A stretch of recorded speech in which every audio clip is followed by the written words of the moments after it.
अमित को उस वक्त उसकी नाटक मंडली ने बचा लिया और कुछ देर आराम करके अमित वापस अपने नाटक की रिहर्सल और दूसरे कामों में लग भी गया। तय वक्त पे नाटक भी शुरू हो गया। हंसी मजाक बेहतरीन डायलॉग्स के साथ जब आखिर में नाटक खत्म हुआ तो एक चीख सुनाई दी और विनीत की लाश ऑडिटोरियम की तीसरी लाइन में पहली सीट पे मिली।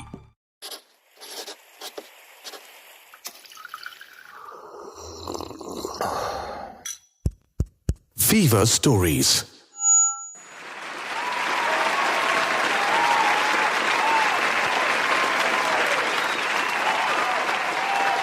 मेरे लिए तो लोगों की ऐसी तालियां आम बात है, लेकिन उस दिन नाटक खत्म होने पे इन्हीं तालियों की गड़गड़ाहट के बीच में जब चीख सुनाई दी और मेरी नजर ऑडिटोरियम की कुर्सी पे मेरे बचपन के दोस्त विनीत की लाश पे गई तो मैं बेहोश हो गया और फिर 2 घंटे बाद मुझे होश आया।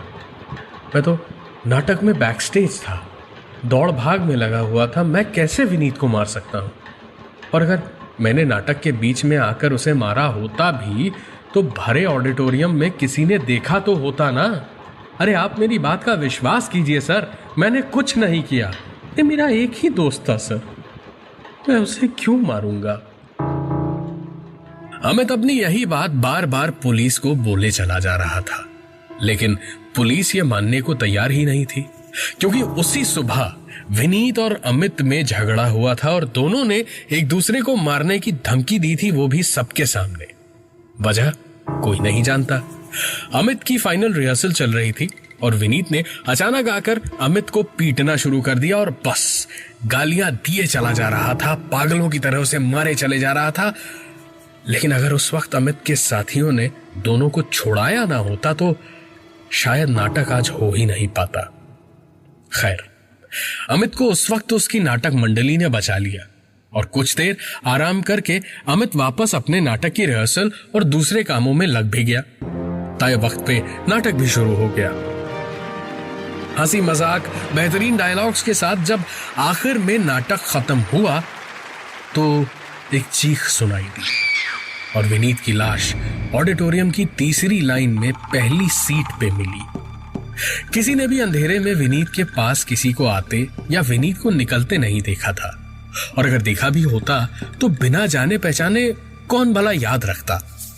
अब एक तरफ तो पुलिस रात भर अमित का बयान ले रही थी और वो एक ही बात रट्टू तोते की तरह बोले चला जा रहा था, और दूसरी तरफ पुलिस की ही एक टुकड़ी ऑडिटोरियम में सारी लाइट्स जलवा करके विनीत जिस सीट पे बैठा था वहां और उसके आसपास देख रहे थे कि शायद कहीं कोई सुराग मिल जाए, पर कुछ नहीं मिला।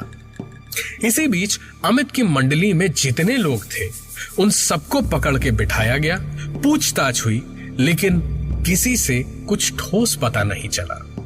और अमित के साथ साजिश रचने की शक के बिना पर एक लड़की को भी रोक के रखा गया था, जिसका नाम था आशा, जिसको अमित से बहुत प्यार था और दोनों को शहर का हीरो हीरोइन जोड़ा कहा जाता था। आशा जरूर अमित को चाहती थी, लेकिन अमित नहीं। आशा हॉस्टल में रहती थी। हॉस्टल में एक ही लैंडलाइन था और अमित के मोहल्ले में भी एक ही फोन था, विनीत के घर पे। विनीत के घर का फोन जब भी बजता तो विनीत बिना पूछे ही अमित को बुला लिया करता था, और अमूमन तो अमित आशा से बात नहीं करता था, पर कभी कभी 1-2 घंटे बात कर लेता था। दिक्कत अक्सर तब होती थी जब विनीत के लिए सीमा का फोन आता था, तो विनीत तब भी बिना पूछे अमित को ही बुला लिया करता था। विनीत के पिताजी बहुत बड़े आदमी थे। पूरे मोहल्ले में सिर्फ उन्हीं के घर पे एक फोन था। काम के सिलसिले में ज्यादातर वक्त बाहर ही रहते थे। विनीत अकेला एक काका के साथ रहता था। काका ने ही विनीत की मां के गुजर जाने के बाद बचपन से विनीत की देखरेख की थी। अमित ही विनीत का इकलौता दोस्त था और विनीत के अलावा अमित की भी किसी दूसरे से खास कभी जमी नहीं। जानने वाले बहुत थे, लेकिन दोनों का दोस्त सिर्फ एक ही था। पुलिस अपनी छानबीन में लगी हुई थी जब इंस्पेक्टर गौरव शर्मा, जो इन्वेस्टिगेशन के इंचार्ज थे, उनके दिमाग में एक तरकीब आई। उन्होंने आखिरी रो में जितने लोग बैठे थे उन सबसे एक एक करके पूछताछ करनी शुरू की और सबसे एक ही बात पूछी, क्या नाटक के वक्त पे, बीच के इंटरवल में या और किसी वक्त पे आपने किसी को रो में घुसते वक्त किसी तरह की परेशानी में देखा था? ज्यादातर लोगों का जवाब ना में था, सिवाय एक आदमी के। उस आदमी ने बताया कि एक औरत इंटरवल के बाद जब लाइट्स ऑफ हुई उसके बाद आई थी और थोड़ी देर खड़ी रही, फिर जरा मशक्कत करके अपनी सीट पे जाके बैठ गई। और क्योंकि वो बिल्कुल इन साहब की नाक की सीध में हो रहा था तो उन्हें देखने में बड़ी दिक्कत हो रही थी। अब रो वही थी या नहीं, ये अंधेरे में नहीं समझ में आया। इंस्पेक्टर गौरव शर्मा का शक सही साबित हो रहा था और क्योंकि मर्डर का मामला था तो ऑडियंस में जितने लोग थे सभी का नाम पता लिखवा लिया गया था। इंस्पेक्टर गौरव शर्मा, जिनको शायद पूरा मामला इस एक वाकये की वजह से समझ में आ गया था, बस मोटिव उन्हें समझ में नहीं आ रहा था। वो इस औरत के घर सवेरे सवेरे पहुंचे और पूछताछ करते हुए उस औरत ने यह बताया कि विनीत वाली ही रो में वो बैठी थी और इंटरवल के बाद जब वो अंदर आई तो अपनी सीट पे, रो की पहली सीट पे बैठा आदमी पैर नहीं हटा रहा था। उसे 2-3 बार बोलने के बाद उस औरत ने देखा कि वो आदमी सर झुकाए हुए शायद सो गया था। वो खुद ही धक्का देके इसीलिए अंदर अपनी सीट पे जाके बैठ गई। क्योंकि वो पुलिस, कोर्ट, कचहरी के झंझट में नहीं पड़ना चाहती थी, इसीलिए वहां कुछ नहीं कहा उन्होंने। अजीब बात यह थी कि विनीत की लाश पे खून का एक कतरा भी नहीं था, पर फिर भी किसी न किसी को यह समझ में आ गया था कि उसकी मौत हो गई है और वो औरत चीखी भी थी। लेकिन उस पूरी रो में सिर्फ एक यही औरत थी जो विनीत से करीब 3-4 सीट आगे बैठी थी और आगे पीछे की रो में जो भी थी वो भी काफी दूर बैठी थी। तो आखिर चीख किसने मारी और चीखने वाली को कैसे पता चला कि विनीत मर गया था? यह भी तो हो सकता था कि वो बेहोश हो गया हो या सो गया हो, क्योंकि शरीर पे तो खून नहीं था। अब इंतजार था पोस्टमार्टम रिपोर्ट का और फिंगरप्रिंट्स का। इन दोनों के आते ही सब कुछ साफ हो जाना था। अमित को इसी बीच कोई सबूत न होने की वजह से पुलिस को छोड़ना पड़ा, लेकिन अमित के पीछे इंस्पेक्टर गौरव शर्मा ने एक कांस्टेबल लगा दिया था। पोस्टमार्टम रिपोर्ट आई, फिर फिंगरप्रिंट रिपोर्ट आई और इंस्पेक्टर गौरव शर्मा ने लिफाफा खोल के रिपोर्ट देखी, मुस्कुराए और तुरंत चल पड़े खूनी को पकड़ने। गाड़ी सीधे जाके रुकी रेलवे स्टेशन पे, क्योंकि जिस कांस्टेबल को अमित के पीछे लगाया गया था उसने पुलिस स्टेशन में फोन करके इत्तला कर दी थी कि अमित रेलवे स्टेशन पे है। और इंस्पेक्टर गौरव शर्मा वहां पहुंचे तो देखा अमित एक लड़की के साथ खड़ा था। जो लड़की रोए जा रही थी और अमित उसे शांत करवाने की नाकाम कोशिश कर रहा था। और इन दोनों के इस बड़े जज्बाती से पल में इंस्पेक्टर गौरव शर्मा की कड़क आवाज ने खलल डाल दी। You both are under arrest. भागने की कोशिश मत करना, तुम दोनों को गिरफ्तार किया जाता है। अमित का तो चेहरा इंस्पेक्टर गौरव शर्मा की तरफ था, इसीलिए पहचान लिया उसको। और इंस्पेक्टर शर्मा की आवाज सुन के जब वो लड़की उनकी ओर पलटी तो उन्हें इस मर्डर का मोटिव भी मिल चुका था, क्योंकि वो लड़की सीमा थी। दरअसल विनीत का बचपन ज्यादातर अकेलेपन में बीता था। मां चल बसी थी और पिताजी अक्सर बाहर रहते थे। एक काका और अमित ही थे जिनसे वो थोड़ा घुलता मिलता था, इसीलिए थोड़ा सा तुनक मिजाज भी था। गुस्सा जल्दी आता था उसको। झगड़ा होने पे कई दिन सीमा से बात नहीं करता था और ऐसे ही एक झगड़े के वक्त पे एक दिन विनीत का फोन बजा तो विनीत ने सीधे अमित को बुला दिया। दोनों के मकान आमने सामने ही थे, बस आवाज लगाने की देर भर थी। अमित दौड़ा दौड़ा आया और फोन उठाया तो उधर से आवाज आई सीमा की। रो रही थी।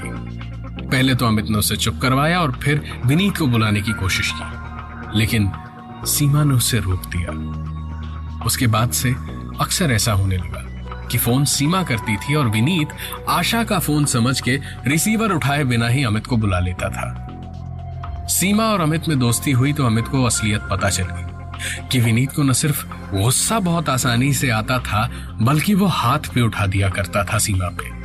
और एक दो बार तो इतनी बुरी तरह मार दिया था सीमा को कि खून निकल आया था, अस्पताल ले जाना पड़ा था। खैर, अमित और सीमा में दोस्ती गहरी हुई और फिर एक दिन सीमा ने अमित को बताया कि वो विनीत के साथ नहीं रह पाएगी और अमित से ही उसे प्यार होने लगा था। इतनी गहरी दोस्ती होने के बाद अमित भी उसे चाहने लगा था। उसने समझाया कि सही वक्त आने पे विनीत से बात करना बहुत जरूरी है और सब कुछ वैसे ही चलता रहा जैसे अब तक चल रहा था। विनीत की सीमा से बातचीत कम होती गई और नाटक वाली सुबह जब अमित रिहर्सल में लगा हुआ था तब विनीत के घर पे फोन बजा। विनीत को पता था अमित है नहीं। उसने फोन उठाया और विनीत के हेलो कहने के पहले ही उधर से सीमा की आवाज आई। आज तुम्हारे नाटक के लिए बस 2 चीजें कहनी है मुझे, एक ऑल द बेस्ट और दूसरा आई लव यू। बस अब जाओ रिहर्सल पे और हाँ, अपना ख्याल रखना। अच्छा सुनो। इसके आगे कुछ सुने बिना ही विनीत ने फोन पटक दिया और सीधे भागा अमित को मारने और उसे जी भर के पीटने के बाद विनीत पहुंचा सीधे सीमा के हॉस्टल पे। अमित जानता था विनीत सीधे सीमा के पास ही जाएगा। उसने ग्रीन रूम में आराम करने का बहाना बनाया और विनीत के पीछे पीछे गया और विनीत के दिखते ही उसे बोला, देख विनीत, बैठ के बात करते हैं। इस तरह तमाशा करके किसी को कुछ नहीं मिलेगा। लेकिन विनीत ये सब कहां सुनने वाला था। विनीत के दिल में तो आग लगी थी लेकिन मान गया। दोनों एक चाय की दुकान पे बैठे और चाय पीते पीते अमित ने उसे बहुत समझाने की कोशिश की लेकिन विनीत सब कुछ सुनने के बावजूद एक अक्षर नहीं बोला। आखिरकार अचानक उसकी आंखों में जैसे खून उतर आया था।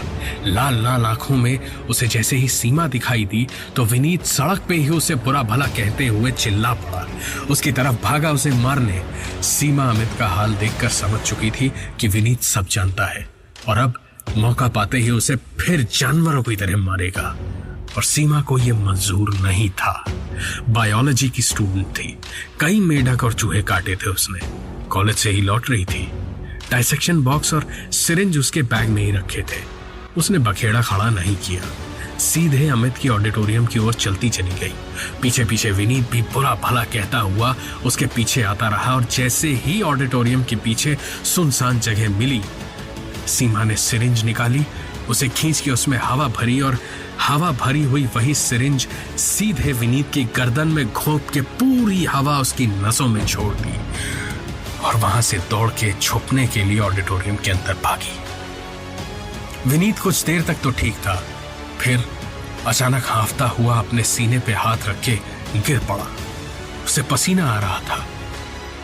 अजीब तरीके से हांफ रहा था, जैसे सांस नहीं आ रही हो और फिर एकदम से शांत हो गया। विनीत हार्ट अटैक से मर चुका था। विनीत की लाश को ऑडिटोरियम के एक कोने में छुपा के रखना और फिर इंटरवल के ठीक पहले जब लाइट्स ऑफ थी उसी वक्त पे उसी सीट पे रखना, यही इन दोनों का प्लान था। और क्योंकि विनीत के शरीर पे कहीं भी खून का एक कतरा भी नहीं था, इसीलिए लोगों को यह समझाना कि यह आदमी सो नहीं रहा है, मर चुका है, बहुत जरूरी था। तो नाटक खत्म होने के बाद तालियों की गड़गड़ाहट के बीच चीखने का प्लान सीमा का था। सीमा और अमित, इन दोनों को ही जेल जाने का उतना गम नहीं था जितनी खुशी दोनों को इस बात की थी कि अब सीमा को बिना किसी कसूर के जानवरों की तरह पीटने वाला इस दुनिया में कोई नहीं था।